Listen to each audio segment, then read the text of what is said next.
Welcome back to the Career Therapy Podcast, where we explore the intersection of work and well-being. I am your host, Coach Marty, and each episode I interview mental health experts, coaches, and industry insiders to bring you the practical insights and tips that will help you build a meaningful, rewarding, and sustainable career. So join me as we explore the path to career satisfaction, one conversation at a time.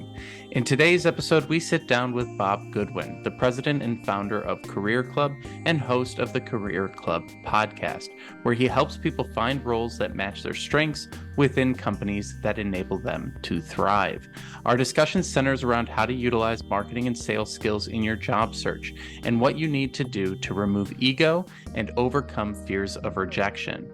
Additionally, we talk about why being the most helpful candidate is better than being the most impressive candidate when making your next career transition.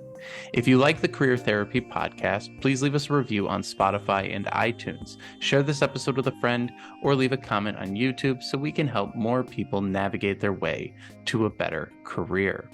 That's all for the intro. Now let's dive into this conversation with Bob Goodwin. Bob, thank you for joining us today. I'm so excited to chat with you about bringing that sort of sales and marketing mindset into things, as well as touching on some of the mental or emotional blockers that come up throughout the job search. Before we jump into it, I'd love for you to just give a little bit of your background and what brought you into this career space in your career. Yeah, well, first of all, Martin, great to be with you, and thanks so much for inviting me. I've been looking forward to our conversation, so thank you. So the Tell Me About Yourself is I'm a sales leader, sales executive for the past 20 plus years, and I love sales. But my clients have been big marketers like Procter & Gamble, Coca-Cola, Samsung, people like that. And so I've learned a lot about marketing along the way because that's who we were selling to. And so kind of professionally, that's me. On the more personal side, I love to network. I love connecting people. That's like a positive energy thing for me, to connect to people that are going to enjoy knowing each other. And when you get in that networking, kind of loop, a lot of times you end up meeting people who are in job transition because they're actively networking. And what became immediately apparent to me was it was a big sales and marketing exercise, this job search that people were on, but they tended to not know very much about sales or marketing. And why should they? And yet so much of what they were trying to do would benefit and does benefit from sales and marketing principles. So I found that a lot of the advice that I was giving people, they're like, oh my gosh, this is really good. Nobody's told this to me before. And over time, started writing LinkedIn posts, speaking in front of job search groups while still keeping my corporate job. And then at the end of 2020, I kind of took my own medicine, where the way that we would coach a client is to, one circle, identify what you're really good at. Second circle, what do you really care about? If you can blend those two things, that's the sweet spot. And for me, Career Club was that, by bringing sales and marketing tools, techniques, philosophies to job search and helping candidates find a career that matters to them. I love that. And when it comes to the sales and marketing stuff, I think it is a really interesting area to dig into, because on the one hand, if you're in sales or marketing, sure, you have to learn these things, right? For your career and for your job search. And it's wonderful that the two things overlap. But then you get people who are in the medical world, or they're developers and they're shy and they're introverted and all these different things. When we try to get people who are not marketers and not salespeople to do marketing and sales activities, it can often bring up a lot of weird reactions or feelings or pushback. And I'm curious what kind of pushback you've seen from people who are not in the marketing and advertising world. I mean, that's, where I come from as well. So when someone said you have to network, I'm like, well, of course. When someone said you have to create a brand, I'm like, yeah, duh. But for anyone who's not in that world, it can be a bit jarring. What sort of pushback have you seen as people have been trying to adopt these things? Yeah. So like I said, that's a great question. I think one is the language of business is numbers, and people using adjectives to talk about, I'm creative, I'm a problem solver, I'm a strategic thinker.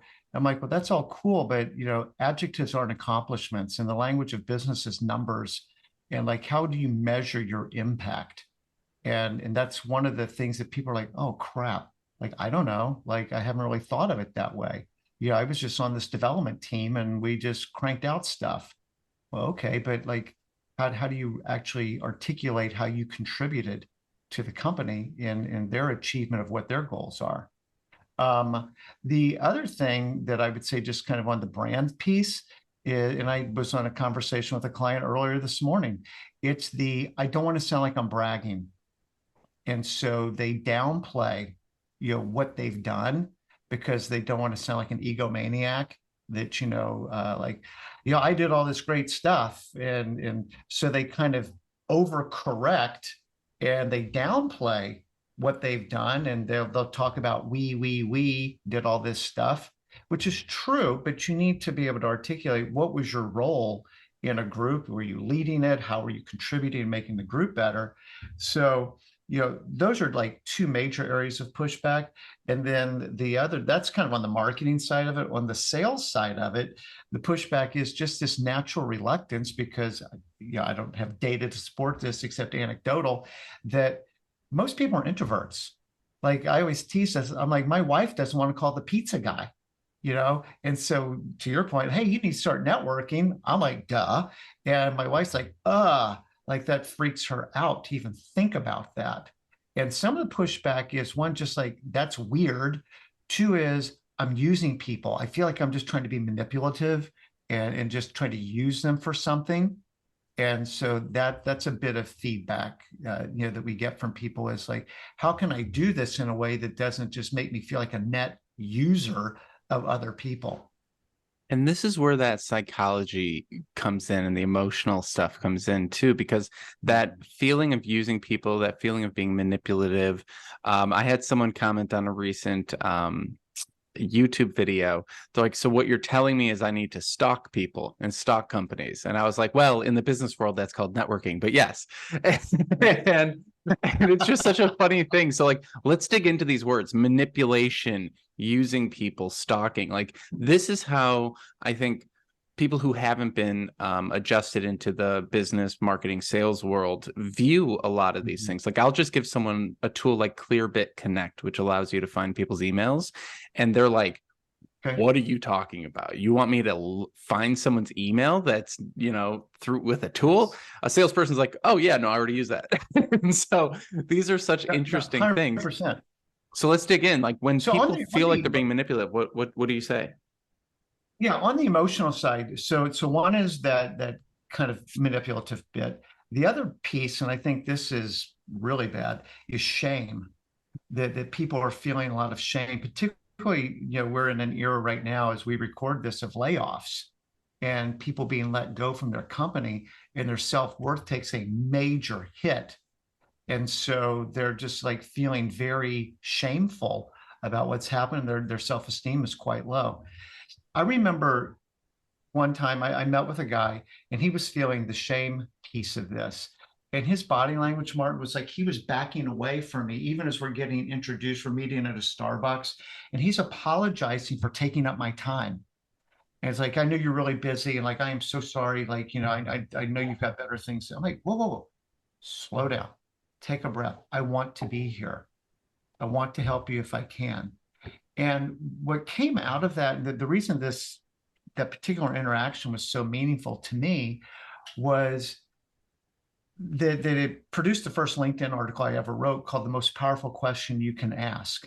And this is all in the context of networking. I think this is, if people don't take anything else from whatever it is that you and I end up talking about today, this is the one little life hack, is going into any kind of a networking meeting with the intention of seeing how you can help the other person. So the most powerful question you can ask is, Martin, how can I be of help to you personally or professionally? So now we're having an adult to adult conversation, right? It's not alms for the poor, please help me, we'll network for job kind of a thing. But it's like, wait a minute, I've got talents, I know people, I know things, I've got accomplishments. Like, if I can leverage any of that to be of help to you, Martin, like, that's one of my goals for this meeting. And it's like, whoa, that's a completely different mindset than coming in like, man, I hope this guy's got a job lead for me. Like, I hope this guy knows the CEO of the company I want to work at. Well, not that that's a terrible thing, but it's just, how you can reorient yourself mentally, emotionally. That, wait a minute, I bring value to this conversation. So whether it's lifting my self-esteem or not being, afraid of being looked at as a net user here, it's like, no, I want to help. I want to contribute to and I think, networking is really about relationships, and that's the hallmark of a healthy relationship, right? Sometimes I'm the giver, sometimes I'm the taker, and that's okay. That's just the nature of a real relationship. There's so many different elements that you brought up there, and one of the ones I want to dig into first is this feeling of shame and self-worth, lowered self-worth that happens when you lose a job. And this is a very complicated topic to get into, but one of the things that I want to just discuss with you is maybe some of the reasons why we feel so much shame and lowered self-worth. 6 weeks earlier, you might have felt like, I'm doing decent at my job. I know what I'm doing and my career is on track. And then layoffs happen, and suddenly we feel like we're not able to be a marketer ever again, or we're not able to do our profession that we've been doing for 40 years ever again. So, when it is business, but it feels personal, what can people do to sort of shake that response that they have? Well, I think you just said one thing, which is it's business, right? Unfortunately, sometimes we get caught up being the cell in a spreadsheet as a company's trying to make a number. And it's like, actually, you do really good work. Unfortunately, we've got to work our cash flow down because we're not going to be able to raise another round of capital. We thought it was going to be in a year. Now it's going to last us 3 years, and we're just burning too much cash. So you're awesome. We love you. We wish we weren't having this conversation. So it's actually not personal. It is just, business and financial. I think another reason that people feel this way is they really don't have a good handle on what their accomplishments are. Like, they don't really have it. Like, I know how I contribute and I can articulate that. And a lot of times, you've seen this a million times too on a resume, people will have their scope of responsibility on there, but they won't have how they actually contributed. And so when you know how you contribute, that's a big deal. And one of the things that we talk about, Martin, is the 4 C's. And this kind of starts to relate into interviewing a little bit too, but the 4 C's are convictions. Like, I know I'm good at this. Like, there's a body of work that's not being, and this also addresses sort of that afraid of being braggadocious. It's like, there's a portfolio of work here. Like, it's like saying it's 72 degrees outside. That's not bragging. It's just a fact. It's a nice day out. This is how I've contributed to other companies. So, but having conviction around both your contributions and your values, and when we've got those convictions, it leads to clarity. So it's like, hey, I'm a really good marketer. Marketing is what I want to do. Could I go do some other things? I guess. But sometimes a mistake that we see people making is, well, I've done HR and finance and ops and sales. And they think that they're leaving, the really opening up the spigot of opportunities. And from a branding perspective, just confusing people. And it's like, well, you can't be good at all those things. And I don't even know what you are, right? Because you're telling me you're like 5 different things and I don't know what to do with you. So you go in the junk drawer of my mind because I don't even know what you are. And I don't think you know what you are. But when you've got that clarity that's grounded in convictions, and this is the trick, we're getting to the punchline, is when you've got clarity, clarity breeds confidence, a healthy and appropriate level of confidence. I'm not making crap up. I'm not trying to guess the right answer of what's Martin want me to say, whether it's in a networking or an interview context. Like, this is just true for me. I'm just sort of telling you, and I'm very proud in, again, an appropriate way of, what I've been able to do and what I'm looking for. And so those are 3 C's. Convictions lead to clarity. Clarity breeds confidence. And the 4 C is confidence is contagious. When you believe, you make me believe. When we're confident, we sit up straighter, we modulate differently, our eyes are more open, we smile, right? And all those things tell me, like, this dude's a real deal. This lady really does do this stuff. Like, I can see her working here and contributing in a very positive way. Those are all the things that kind of lead to, but it's all got to be grounded in convictions. and you need to know your story. And we did a LinkedIn post this week on the gift of time. One of the reasons people don't know their story is because they've never taken the time to figure it out. They just sort of moved from job to job. Their boss at their last company called them, brought them over to this company. It's all been good until it's not. And it's like, well, there's a reason I don't know my story. I've never had to craft it before. Gravity has pulled me in my career, and all of a sudden that got turned off. And there's a reason I feel low and bad, because I actually have never taken the time, and actually had the gift of time to sit down and go, actually, I need to pause. This is actually going to be a good thing for me. And I think that's a really big contributor that leads people to not know their story, which in turn makes their self-esteem take a hit. Yeah, and that Long that answer, sorry. avoidance. No, I love it. This is exactly what the podcast is for, these long answers. When it comes to not knowing our story, it brings up this concept of avoidance to me, because there's ample opportunity to figure out our story, right? Throughout our careers, you can do it as you go. It doesn't have to be this huge, grand narrative of you changing the world. I think there's a lot of pressure in the find your passion, change the world kind of side of the internet, where it's like, not only do you need to know your story, but you need to be impacting the world. And I always love talking to certain startups and, founders that are maybe really into their ego at the time that I'm talking to them, where they say things like, we're changing the world with what we're doing with this product. And I'm like, you're not even answering your customer inquiries like in a timely manner. What are you talking about, changing the world? Like, a lot of times there's this pressure. Or dude, those are M&Ms. You're selling M&Ms. Like, Yeah. I'm not sure M&Ms are changing the world exactly, but Right. okay, whatever. Exactly. It's like, whatever. I mean, whatever gets you up in the morning. And so, but I do find that a lot of times people avoid doing this because they feel like if they sit down and actually write out their story, they won't be proud of it, or they won't be motivated by it, or they don't feel like it's big enough. And I'm curious if you've come across that in any ways. Maybe a little bit, and I might look at this from a slightly different lens, but I think it gets to where we're going, which is, again, most people haven't been that reflective. So one of the things that we do, I'm a Strength Finders fan. I think that it's cool because, again, my observation is most people, are not that self-reflective. We just don't take the time to. We're too busy working on the next proposal, project delivery, whatever it is. And then with this gift of time, doing something like Strength Finders, and again, you could do this right now and be done in 30 minutes. It's 20 or 25 bucks, and it will tell you your top 5 strengths.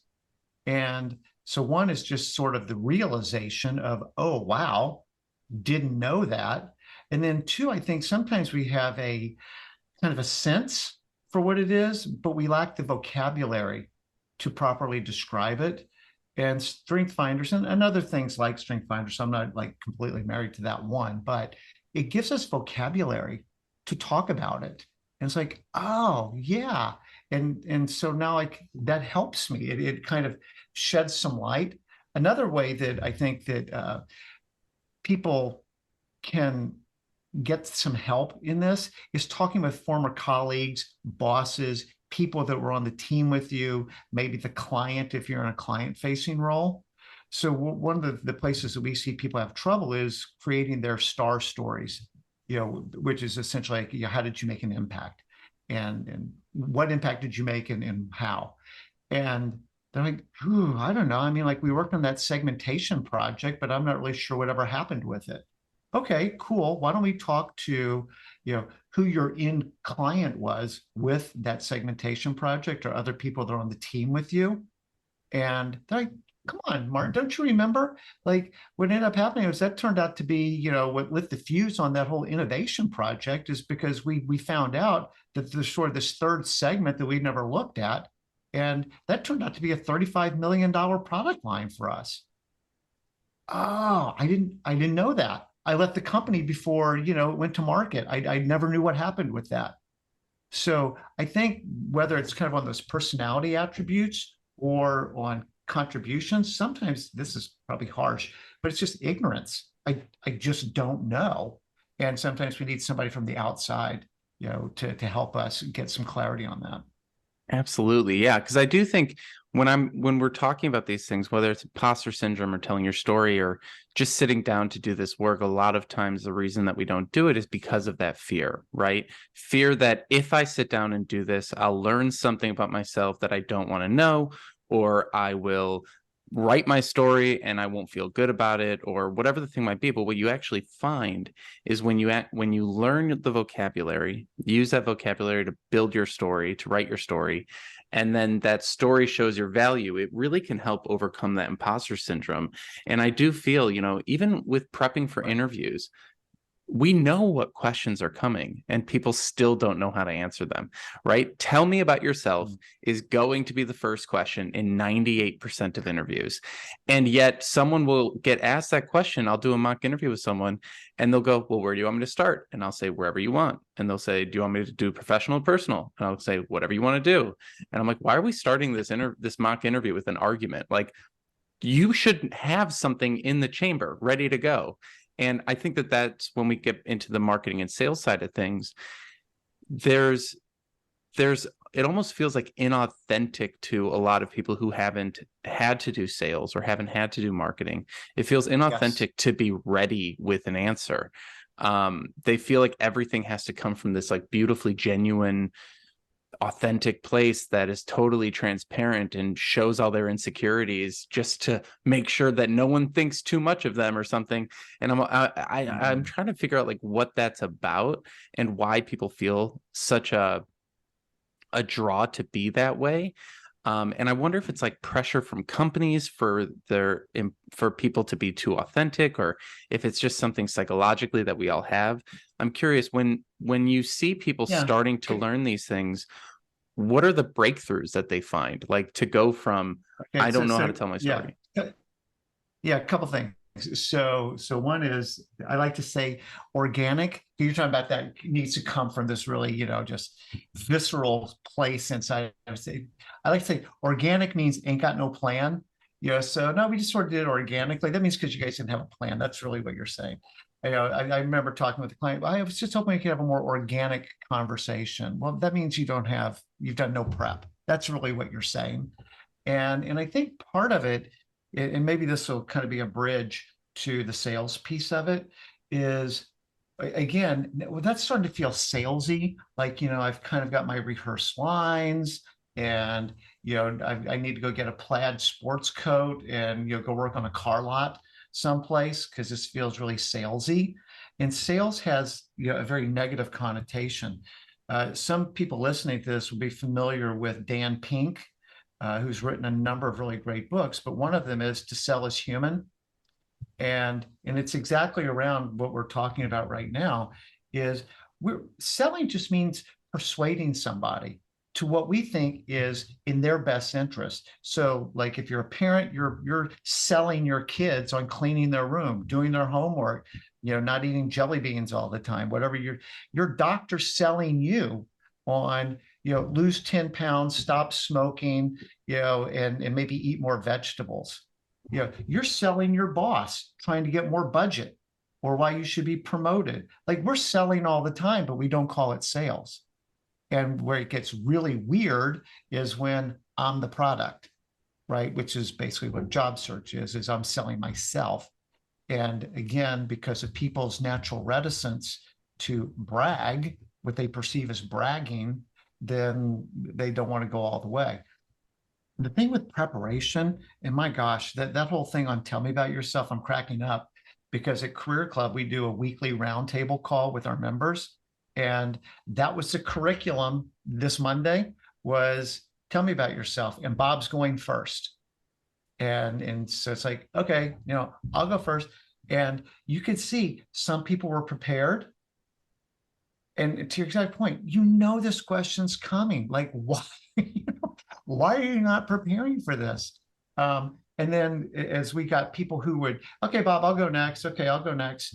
And all of a sudden it sort of wound down, and it's all people weren't prepared. And they're like, oh crap. It was a little bit, well, where do you want me to start? Kind of thing again. And what people don't know is a big part of that question of tell me about yourself is, can you communicate? Can you organize and communicate in a concise, clear way a concept, an idea? In this case, you. And that's why you're very comfortable. I don't know, wherever you want to start, wherever you want to start, because it's up to you. This is your essay, not mine. And so I think but preparation, and you talked about interviews. This is what we just completely double down on with clients is the key is all in the preparation. Like, why would I expect to make an A on a test I didn't study for? Well, then why aren't you preparing for this interview? Because it's a test, right? And you're going to either pass the test or not pass the test. And if you didn't study for it, again, why would you expect to do well on it? And yet there's some, like you say, well, either I didn't know or it feels, I read the job description 15 times. I made a bunch of notes.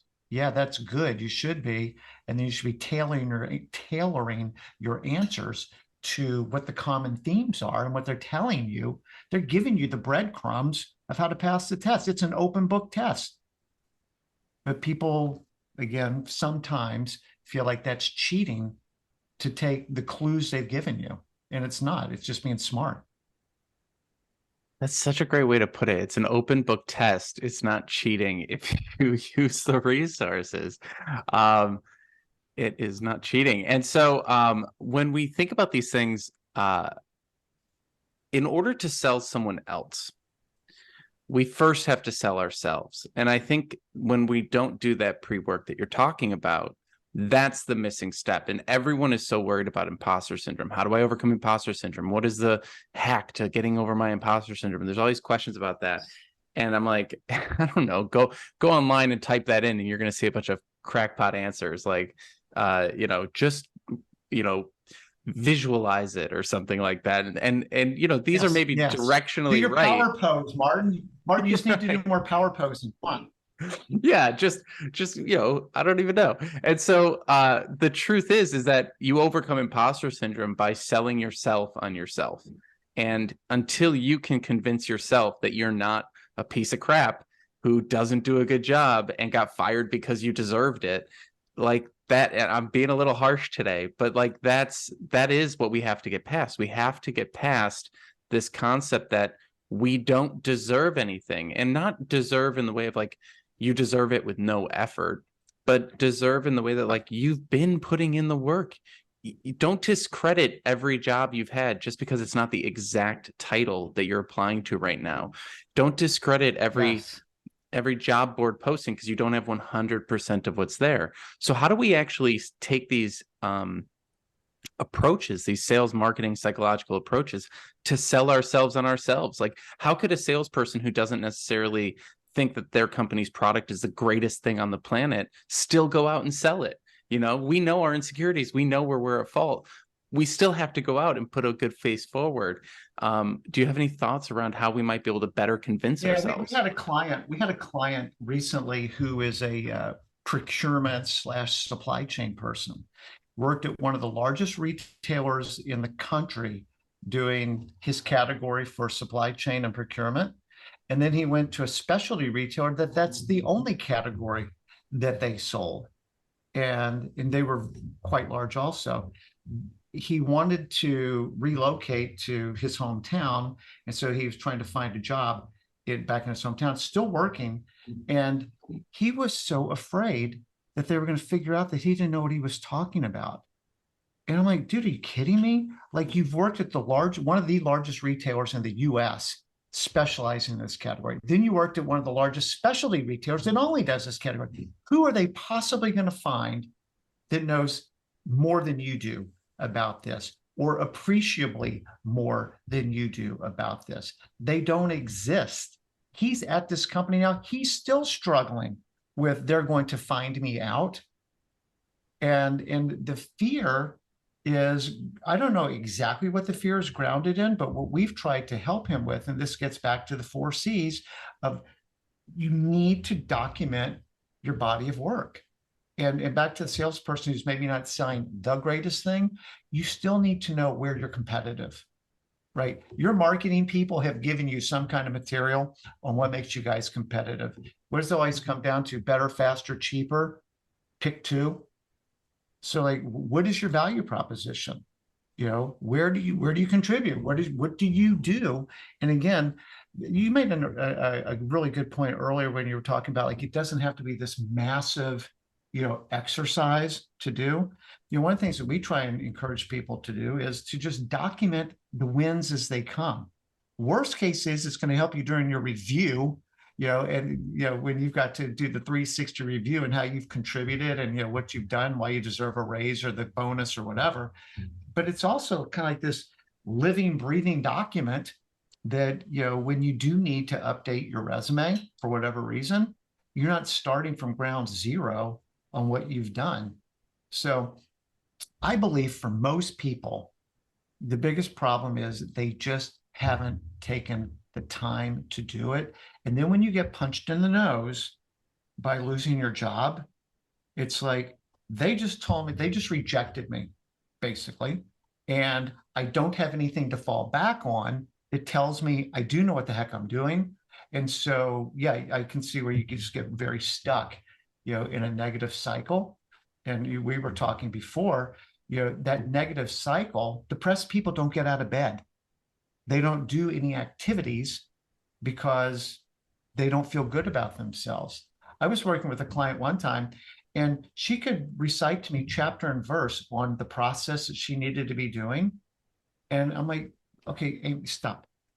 What is preventing you from pressing send on those networking, invites? What's preventing you from pressing send to reaching out to the hiring manager at a company that you think is pretty cool? Martin, she broke into tears. And she's like, because I don't think they're going to want me. Why would they want me? And it's exactly what you're describing. It was what was preventing her from doing the work because she was afraid it was just a precursor to a rejection or an outing of her lack of skills, which is completely not true. But we've got this vision in our head that there's somebody out there that is a 12 on a 10-point scale, and that's who's going to get the job, and I shouldn't even try. Women, this is interesting. Women will only apply for jobs when they feel like they meet at least 80%. This is from McKinsey, that they meet at least 80 or 85% of the qualifications. Men, 60%. Like, sure, what the heck, I'll give it a go. But women are even worse about this. I can say worse in the right way, because they're so restrictive about what they'll even let themselves be put out there for. So it's a very interesting phenomenon, but it's pretty universal. And it does feel like a lot of this comes down to comparison and a lot of imaginary comparison. The way you put it, there's that person out there that's a 12 on a 10-point scale.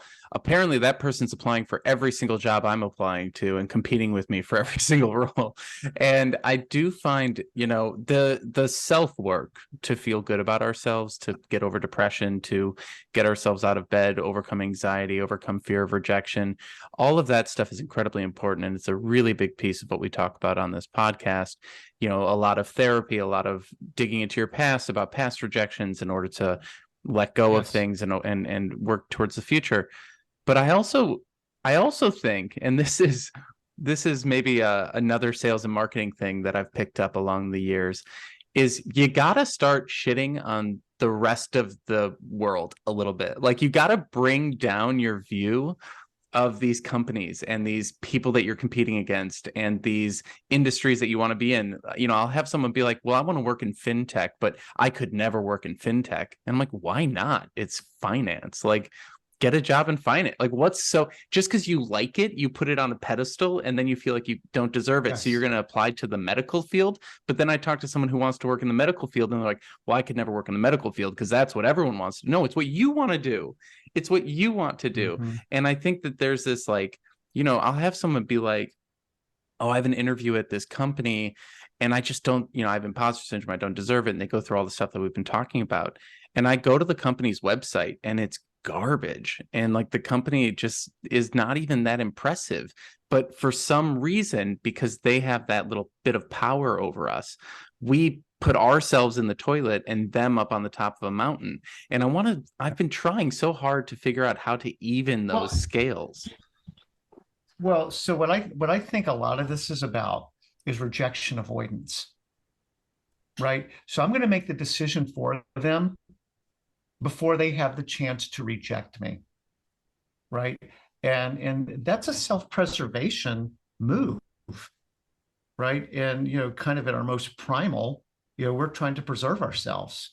We're just trying to see another day.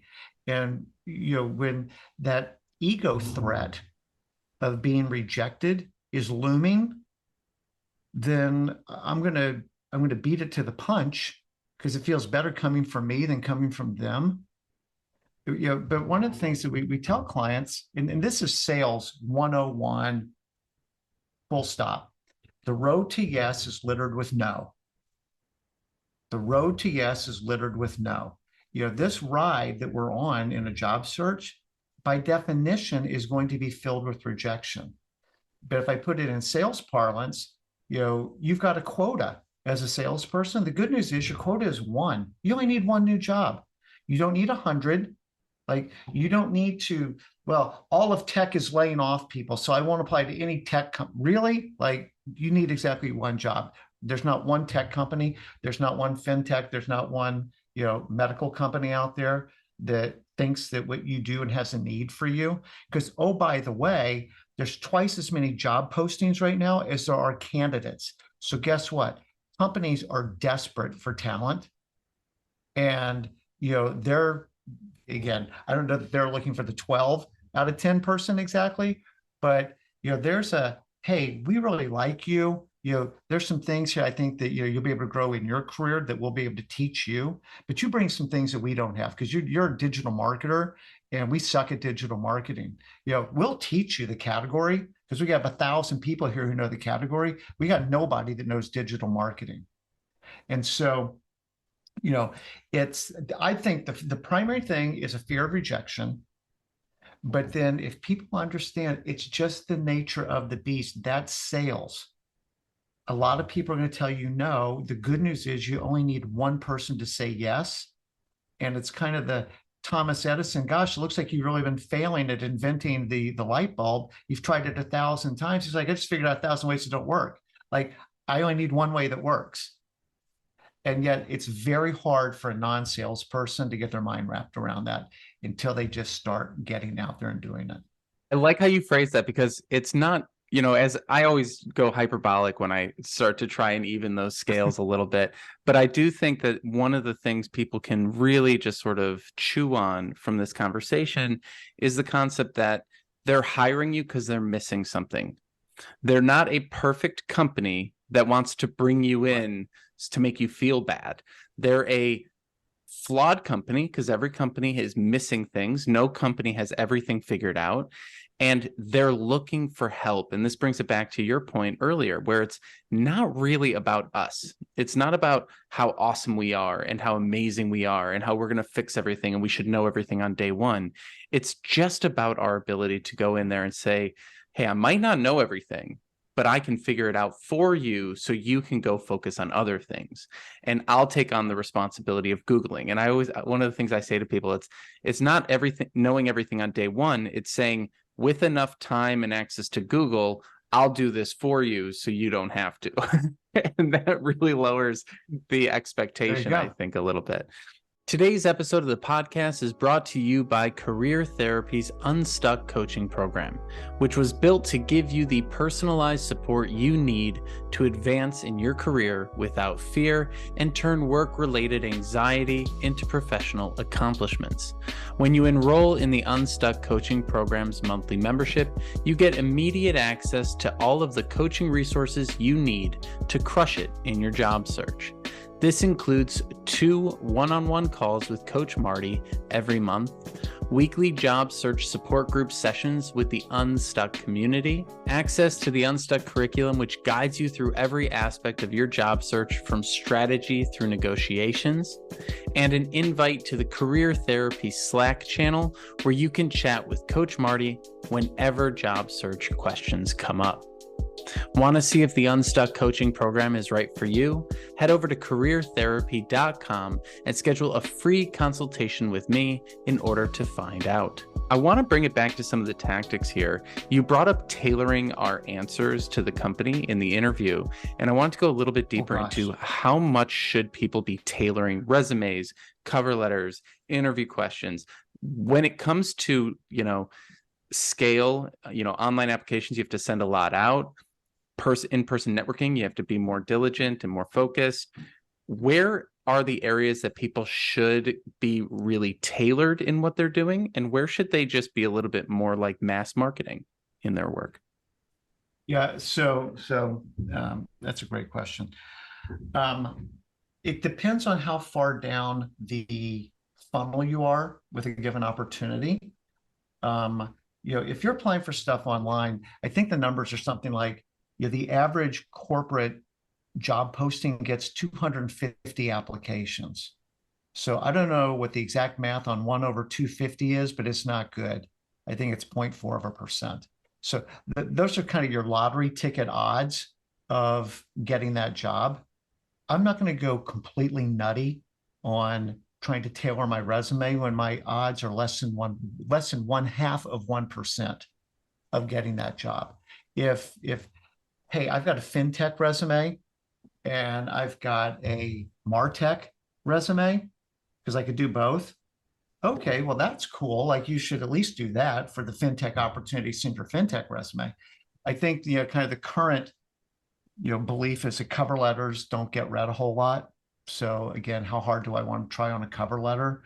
But now interviewing is a completely different thing. The way I say it is, the resume might get you the interview. The stories you tell will get you the job. The resume might get you the interview. The stories you tell will get you the job. That's where you really need to be doubling down your effort. And, so then people get concerned, like, well, I don't have like 100 answers for 100 potential questions. Like, that's an impossible math assignment. And it is, I agree. But what you need to think of it is like a playlist. And so you've got, between 8 and 12 core stories that you tell. 8 to 12 primary stories. They're going to get at things like, tell me about a big success, tell me about a failure, tell me about, a difficult client, tell me about, working on a team, all those sorts of things that we know are coming. And then the way that we say it is, if you've got a playlist of songs, you remix them. And you remix them based on the opportunity there, where, again, open book test, they're telling you what's important to them, but then also remix them based on who you're talking to. So if I'm interviewing with the CFO and I've got a big sales success story, I'm going to emphasize the profitability of that, right? And not only did I hit a number, but it was really profitable. If I'm telling that same story to the chief revenue officer, it's going to be about growth. If I'm telling it to the CEO, it's going to be why it was strategically important. If I'm telling it to the CHRO, it's how we worked in a team and it was collaborative and cross-functional. Because that's the language that each one of those people speaks due to the nature of their function. So again, I don't need a million different stories for a million different potential things that I might be asked or by whom I might be asked. I need a core set of stories that I need to be fluid enough to remix, to be relevant, because that's the thing, is people are looking for relevance.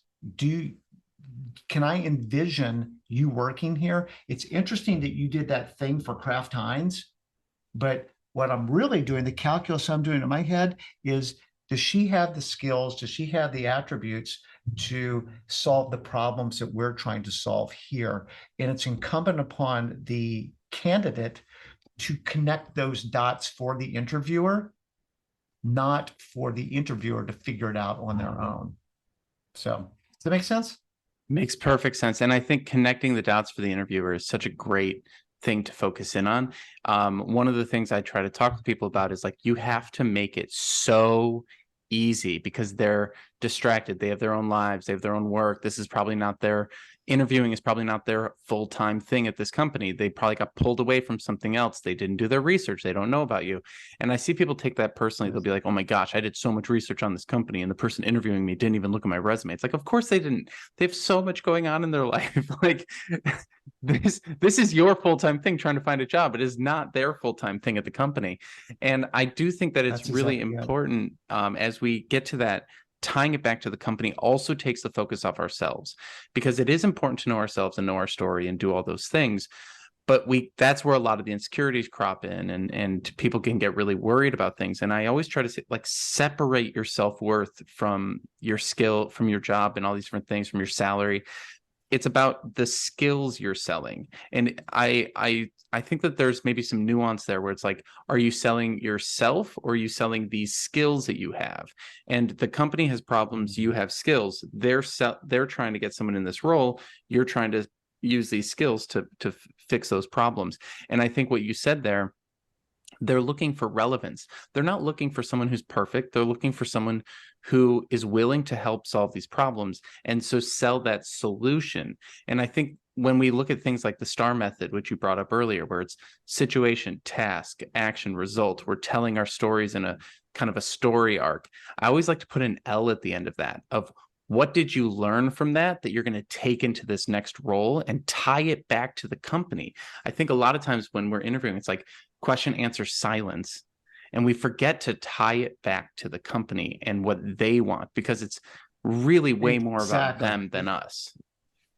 That's exactly it. And I appreciate you saying that, because that's the whole thing, is that, and that's why part of remixing a story is making it relevant in their context, in the language, in a way that they can best receive it and connect those dots. That's the exact problem we're trying to solve. I know, because you guys already told. I've been learning that as I've been interviewing with other people at your company. So I'm continuing to kind of add that knowledge of what I'm learning about what you guys are solving for, and continuing to hone my stories to be even more relevant as I get more information. One thing I'll say too about STAR is we replaced the T from task to thought process, because at the end of the day, I'm hiring your brain. I want to know how you think about stuff, right? And so we say, well, the situation was, we were losing market share to our biggest competitor. So the way that we thought about this, and the approach that I brought to the team, was we needed to segment the market out into 3 different, because it wasn't a monolithic market. What we found was that this one need was being really unmet by the biggest segment.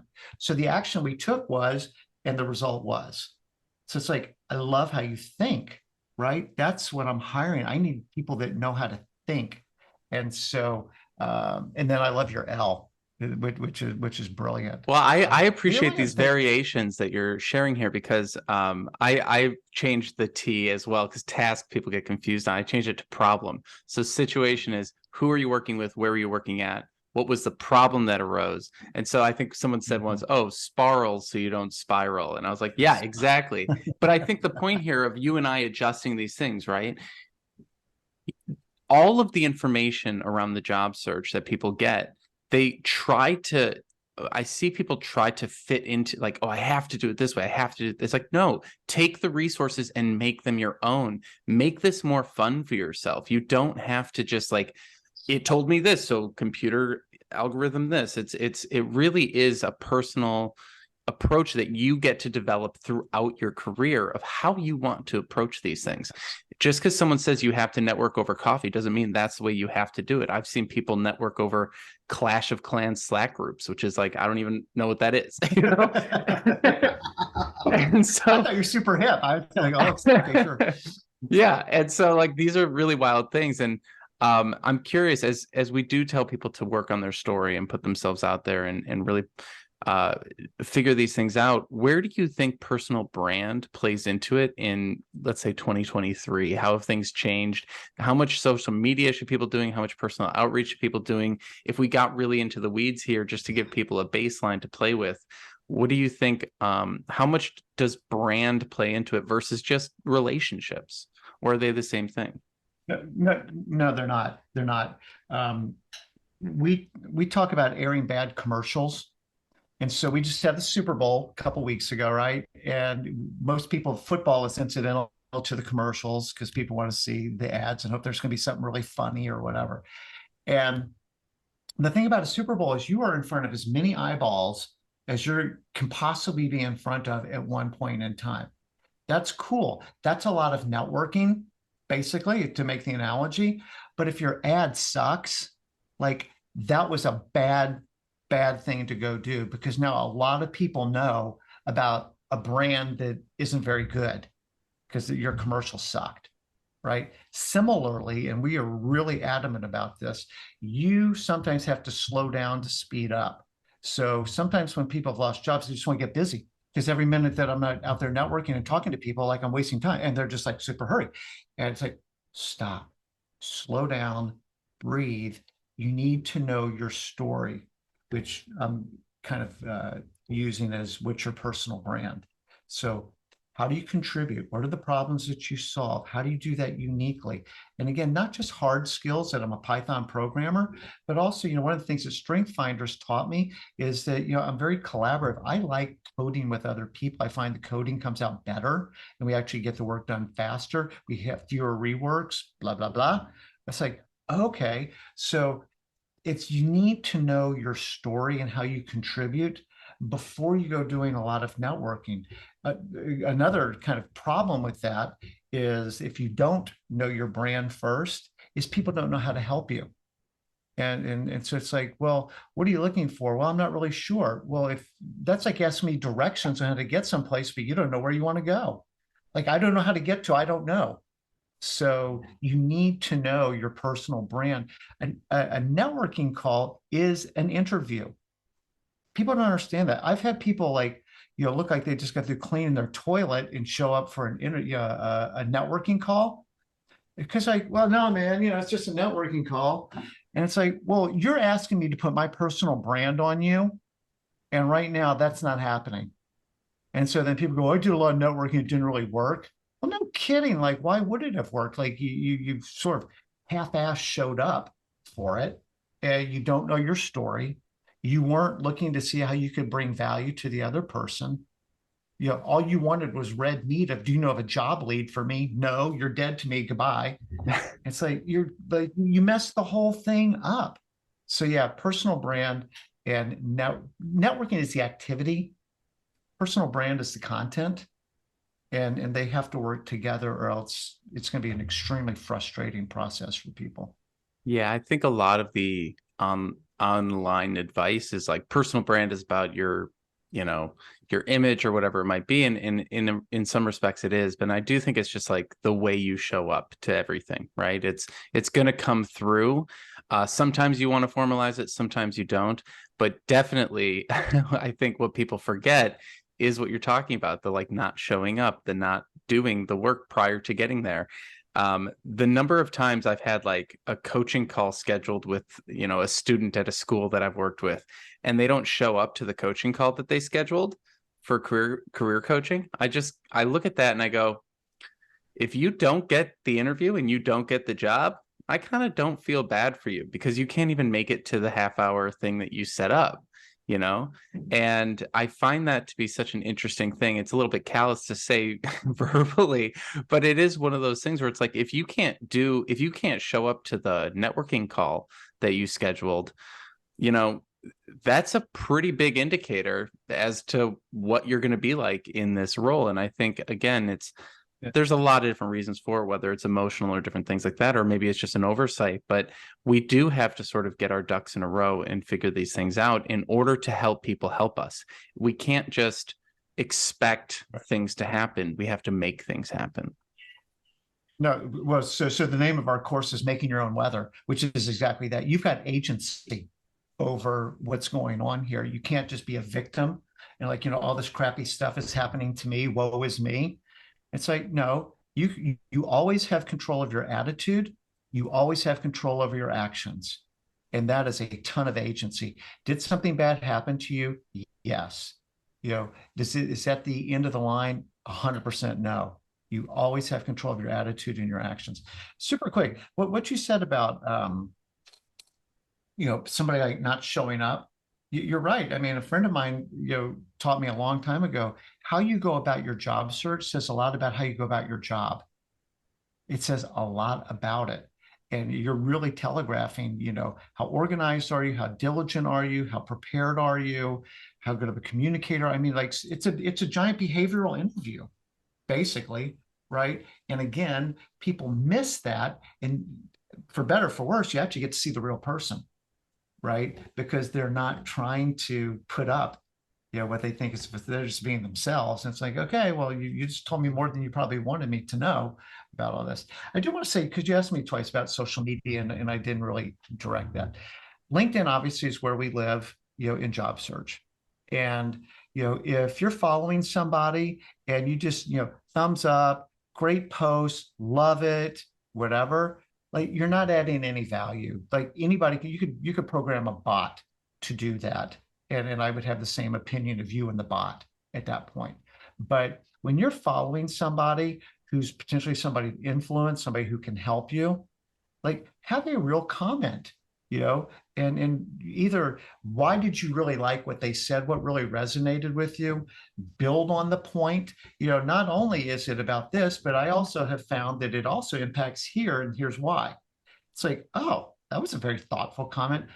Martin, I think you know this, as content creators, I 100% know who's commenting on my stuff, right? You immediately got into my consciousness. So if you're trying to work at company X and you want to work for the CMO and she's putting content out on LinkedIn, yeah, you might want to tick the little bell and know whenever she's posting something and comment on it with a real comment. That's one thing I would highly recommend people do.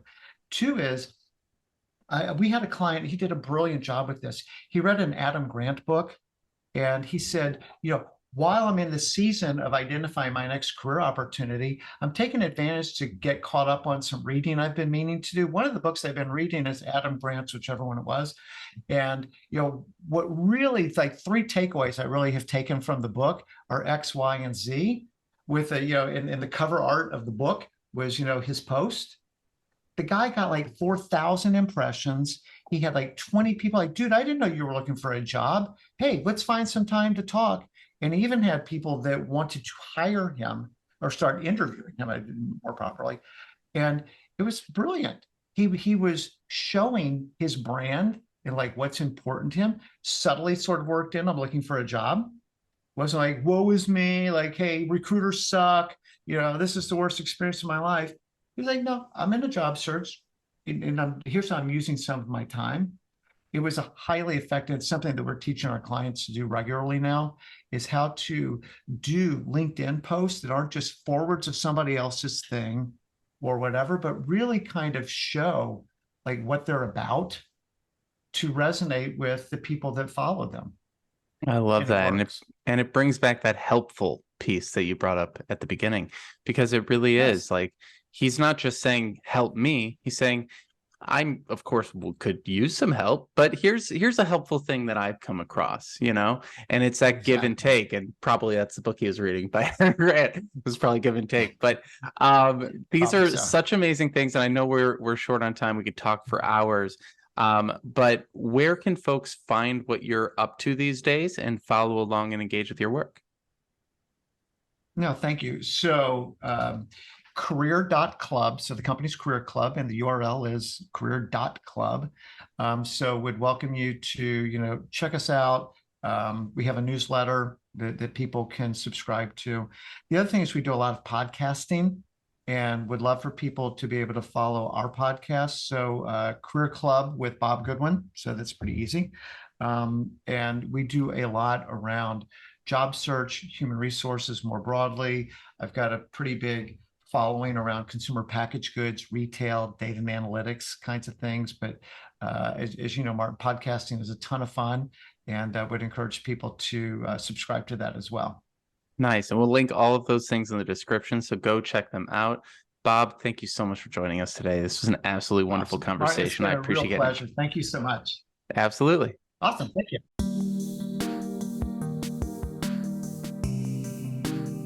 Thanks for joining us for today's episode. If you found this conversation to be helpful, please like and subscribe wherever you are listening. We also appreciate it if you take the time to leave us a review on iTunes. It really does help us spread the word and get these ideas out to more job seekers looking to build their careers and improve their lives just like you. If you'd like to learn more about career therapy and see our different coaching options, you can head over to careertherapy.com to learn more. Thank you again for stopping by. We wish you all the best in the future of your career. Have a good one.